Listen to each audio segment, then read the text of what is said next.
Okay, it's going to be another classic ROH review. This is going to be Unscripted 2. Show took place February 11th, 2006 in Long Island, New York.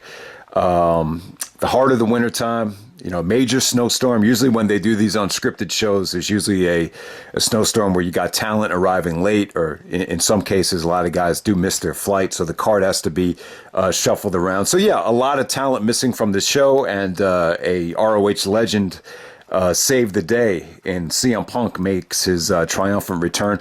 All right, so here's the deal. The main reason I wanted to review the show this week before All Out, Chase just texted me, said Bryan Danielson's going to be debuting at All Out. I thought he was actually I thought they were going to save Danielson for the Arthur Ashe shows in New York, but yeah, it looks like Danielson will be debuting at All Out, so that makes me even more excited for the pay-per-view. But yeah, man, I thought this would be the perfect show to review right now, and it really does get me excited about All Out.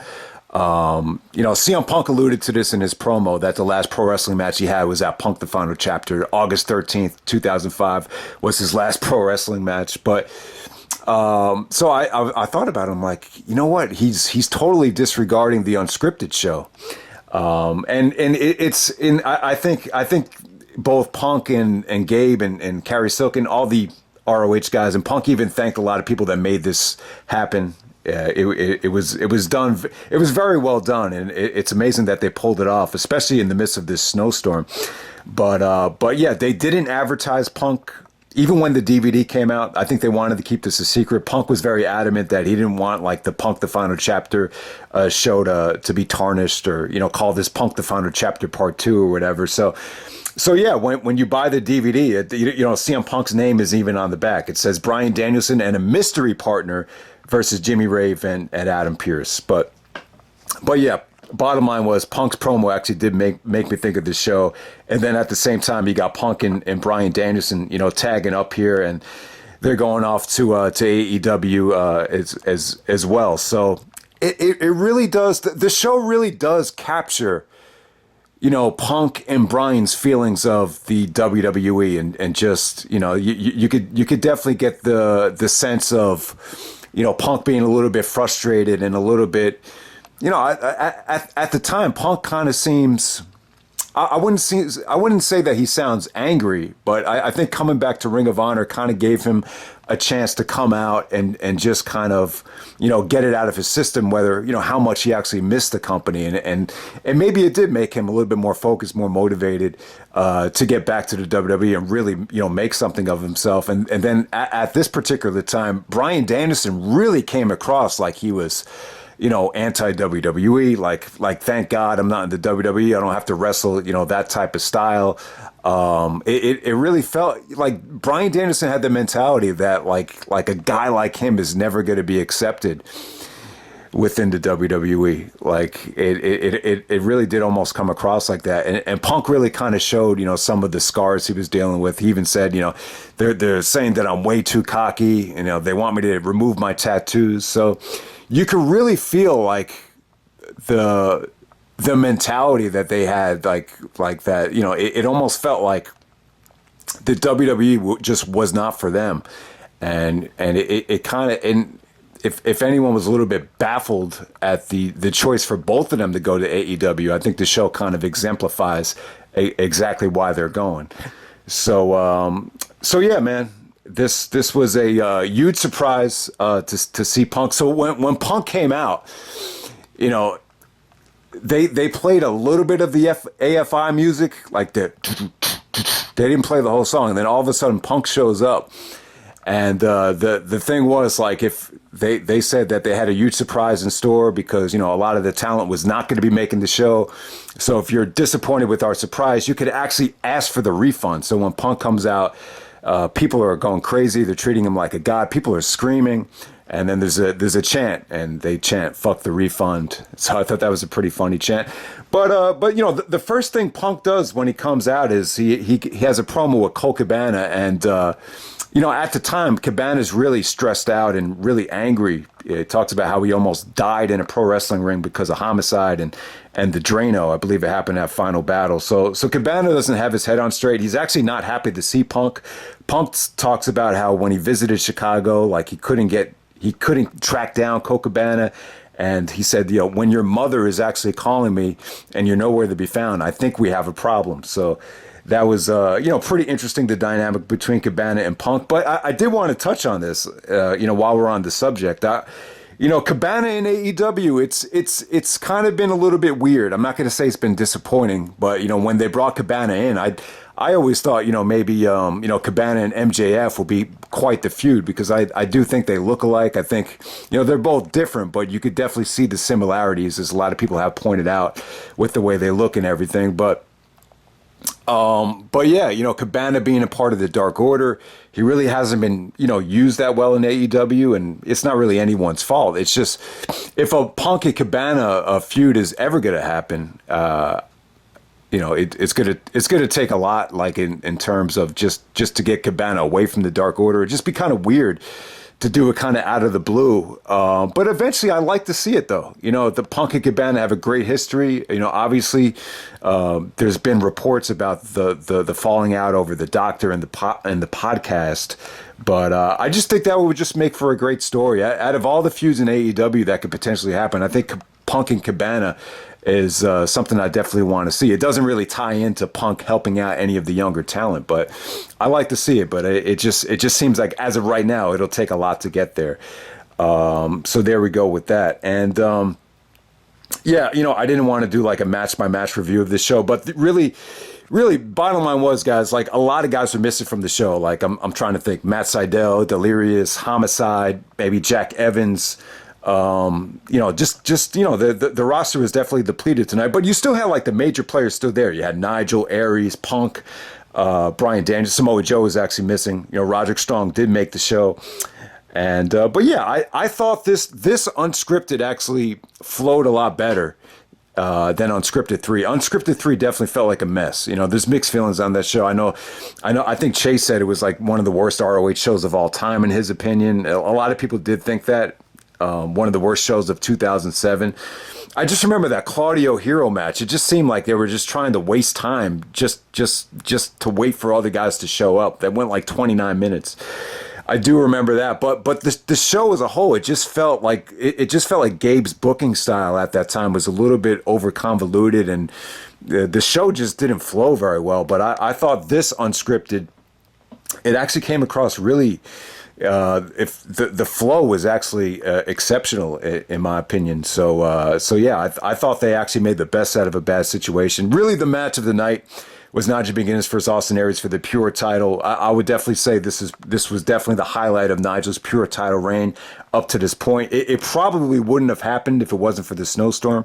I think Aries and Nigel probably would have gotten a better build up.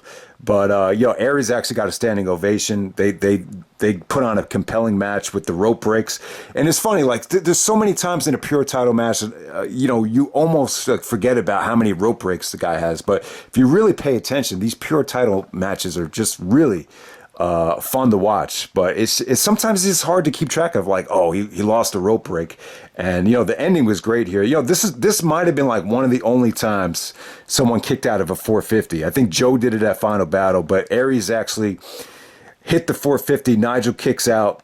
Nigel's missing all of his rope breaks at the time, and Nigel actually goes for the kill, locks Aries in a Kimura, and Aries actually has his foot underneath the rope, but it doesn't matter.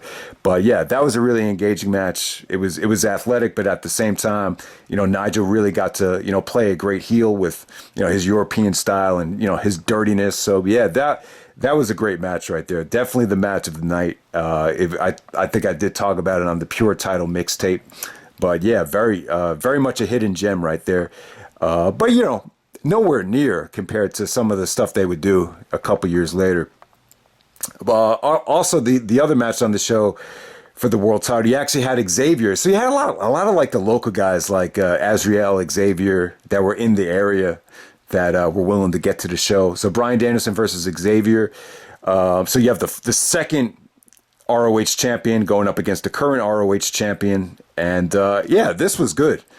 I'll tell you, like, Danielson really made Xavier look good, but Xavier looked crisp, man. He looked toned. Everything about this match was just tight. it definitely seemed like Danielson, made Xavier look exceptional. Like even with that, even like taking away just some of the, generic bumping, like it was just more than that though. Just the pacing of the match, you could just tell Xavier just never looked better. There's just these minor details that Danielson does that you can't really explain, but for whatever reason, I thought they just clicked. The match ended up being disqualification. I believe Jimmy Rave actually did interfere. Adam Pearce interfered. So this set up the main event later on in the night. But I'll tell you, man, Danielson and Xavier, don't sleep on this match. I was really impressed, while this lasted. Very crisp, just very tight. That's the best way to explain this match. And, Xavier has a reputation for being kind of mediocre at times. But, yeah, it's a shame that, Danielson and Xavier couldn't do more. I know Xavier was just kind of like, they just kind of brought him in depending on where they were at that time. But, man, that could have been an awesome match if they, had a finish and, maybe had the main event, on a different show. But yeah, the bottom line was CM Punk was going to tag up with Bryan Danielson. So this is really the only time you got to see, Final Countdown Dragon, ROH World Champion Bryan Danielson, do any sort of interaction with CM Punk. And they took on Adam Pearce and Jimmy Rave in the main event. So, yeah, it definitely made sense. Jimmy was going to feud with Danielson at the 4th anniversary show, or have a match with him at the 4th anniversary show in a couple weeks. And Adam Pearce never got a title shot against Danielson. But, yeah, the match really showed Danielson's versatility. Like, in 2006, he would just go from playing a heel, like a full-blown heel, to being a babyface, just depending on who he was wrestling. Against Jimmy Rave, obviously Danielson had to play babyface. Even against Nigel at certain times, Danielson would just kind of transition into babyface. So it's a hell of a talent. It's a hell of a transition that Danielson was able to just do that, without even, just flipping the switch. I don't think a lot of guys could really do that effortlessly. But yeah, the putting Pearce in the main event, obviously they were lacking a lot of talent, but, Cabana had his last match at Good Times, Great Memories against Adam Pearce because, they came up together. So, and if you watch the Joe and Punk shoot interview, CM Punk had a lot of stories about Adam Pearce because they both grew up together in Chicago when they were training. I think there was even a story where they were at a party and Adam Pearce was walking around with a shitty ass during the party. So that's, I don't remember the whole story, but I do remember Punk poking fun at Adam Pearce. So they do have a history together. So in some ways I thought it made sense. So the main event is actually, it's really good. Danielson even said that in the post match that, he appreciated Punk coming in and, wrestling like a pro wrestler, not a WWE wrestler. And thank God for that. And Danielson even said in the post match, he's like, hey, I can say anything I want. I'm not signing with them anytime soon. So the bottom line was it just felt like Danielson just had no interest in going to the WWE. But you got to keep in mind, this is before Danielson, had the major shoulder surgery, before the staph infection. Like he even like said to the Ring of Honor fans, I think it was at Glory by Honor 8, like guys, I have medical bills and it's the time to me to go to WWE is finally here. I just have to accept it and make the best of it. But who knows what might happen? Maybe I'll face John Cena in the main event of wherever. And yeah, I mean, when you look at it from that standpoint, when you look at this show and you look at the mentalities of both Punk and Dragon, like it's. You can't help but just think, how massively successful they were in WWE. I mean, when you watch a show like this, if you said to yourself, CM Punk is going to have the longest WWE championship reign since JBL, you'd be like, yeah, that's kind of a fantasy. And then you say to yourself, Daniel Bryan is going to close WrestleMania 30, holding up both belts, and the whole crowd is going to be, doing this chant with him. You'd be like, that kind of seems like a fantasy, but you just look back on it and say, yeah, the WWE stuff, it could have been better. They could have been utilized a lot better. They probably both could have had a better collection of matches when you look at their whole history of the WWE.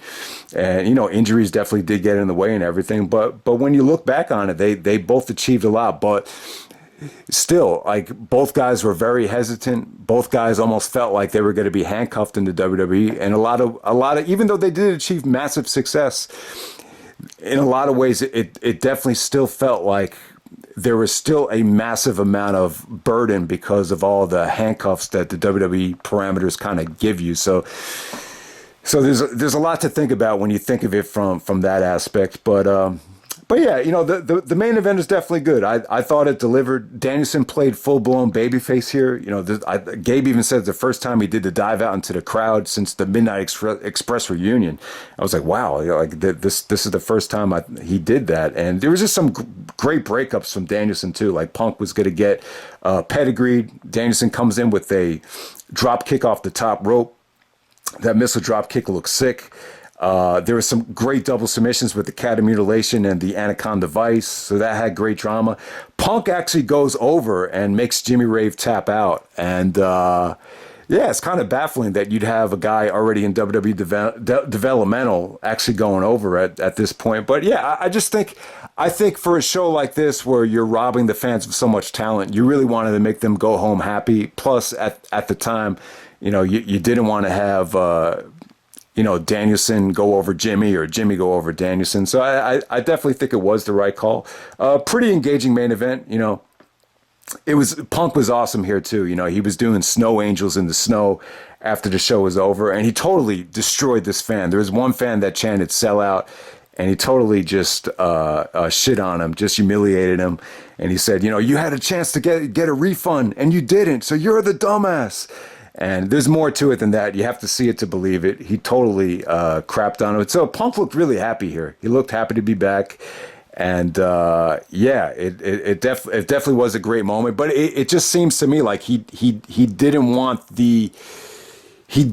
this whole show to be like magnified to the point where they were promoting him to come back or anything like that. So yeah, it's definitely it almost felt like it was a underground secret appearance for CM Punk to a degree. But yeah, first time Punk and Dragon really ever teamed together in Ring of Honor, and who would have known that almost 15 years later they'd be coming into a very strong company and having the chance to make such an impact to what could possibly be competition in a couple years. So yeah, it's cool when you really think about it like that. So yeah, that's pretty much it, guys. I thought this was a lot of fun. I'm just going to briefly touch on some of the matches I didn't yet. Colt Cabana, like I said, Cabana's mentality was very dark here. So he had a match against the Grim Reefer after his repartee with CM Punk. And Cabana pretty much lariats the Grim Reefer in a couple of minutes. But yeah, it was cool for what it was. Nothing mind-blowing. Ricky Reyes actually squashes Kid Mikaze after Mikaze puts up a pretty decent effort against Ricky Reyes. But yeah, I never care for these Ricky Reyes squash matches. Ricky Reyes is from the Rottweilers. Probably the most underrated match of the night. We got Jimmy Yang taking on Azrieal, taking on Jerrelle Clark, taking on Jason Blade, 4-corner survival match. The match probably wouldn't have gotten this time if it wasn't for the snowstorm. But I'll tell you what, though, man, big win for Jimmy Yang. His ROH run kind of went under the radar. Not a lot of people really talk about it, but I thought he was solid, man. He looked great in this match. I thought Jerrelle Clark really looked exceptional. If anyone remembers Jerrelle Clark, he looked good. Azrieal kind of looked... Gabe was kind of getting on him on commentary about how, he's kind of lost a step, and Jason Blade was pretty sharp. But yeah, this really was, what this really showcased to me was that, you could just put, 4 guys in the ring that really don't have much experience, but you give them enough freedom. It actually ended up being something pretty good. I thought this was just really good stuff. I'd actually go like 3.25 stars on this. But, if it wasn't for the snowstorm, this probably would have been like maybe 2 minutes. Who knows how this would have been booked. But yeah, really, the 2 guys that really stood out here were Jimmy Yang and Jerrelle Clark, without a doubt. I thought it was really good stuff. And then, the match that I thought would be a lot better was BJ Whitmer taking on Roderick Strong, the #1 contenders match. So after Roderick won this, he solidified him a title shot at Supercard of Honor. But really, the problem with this was, BJ was really in control for a lot of the match, and he just comes across a little bit bland, especially as a heel. So you had that type of thing going on. I think BJ's a good worker, but I think a lot of times, especially in a market like this, I think sometimes his look definitely hurts him. you know, he kind of has that vibe of being, you know, like a clerk from an adult video store in the late 90s, or maybe like the guy in Pulp Fiction that worked at the pawn shop. He kind of has like that sort of look to him. And, you know, I think sometimes it doesn't resonate with some people. But overall, I thought Whitmer was, you know, just a solid worker. I think he's solid. I don't think he's bad. I don't think he's amazing. But I thought him and Roderick had a pretty good match. Someone actually shouted out to Roderick that he did that sequence that British Bulldog, you know, usually does. It's kind of like more of a gymnastics type of sequence where he's, you know, gaining momentum before he does like an arm drag. And someone shouts out, "Davey Boy Smith," and Roderick's like, yeah, you got it. So I never really noticed that, you know, that Roderick was, you know, a huge British Bulldog fan. But yeah, solid stuff. Strong actually wins with the stronghold. I expect, for whatever reason, I expected this to be amazing. I don't know why. I figured because the card had a lack of depth that this was really going to deliver, but you know, it ended up being pretty much average. I just don't think the combination worked. But it was still good. It was still good. It just didn't hit the level of what your, you know, ROH co-main event would usually be. But that's pretty much it, guys. That's Unscripted 2. I actually thought they did a really good job considering there was just not a lot of talent on this show. And if you're a Bryan Danielson CM Punk fan, you know, I think the show kind of speaks volumes to a lot of their hesitancy about WWE, and it kind of shows you, you know, where both guys were at. Punk was already, you know, trying to make his way to the big stage. Danielson kind of had the mentality where, you know, I'm just going to make a living off of just being a great independent wrestler. But sadly, you know, that wasn't the case. You know, over time, you know, the pressures of being Ring of Honor champion, I still think, even though the WWE is more of a demanding schedule, I still think the Ring of Honor style and to some degree that schedule that Danielson wrestled in 2006, eventually that did catch up to him. But at this point, it seemed to me like he really didn't grasp, you know, how tough it was going to get in terms of, you know, a lot of the injuries kind of piling on. So it was just interesting to see that. But yeah, it's really cool. It was the other point I wanted to make. It's cool because, you know, both guys were allowed to break character and just kind of cut up promos from the heart, just do their thing and, you know, just have fun. You know, the show was just a lot of fun. So yeah, I was surprised at how well it held up. You know, Punk's promo definitely made me think of this show. So I'll end it right there. So that's pretty much it, guys. That's Unscripted 2, and I'm out. All right.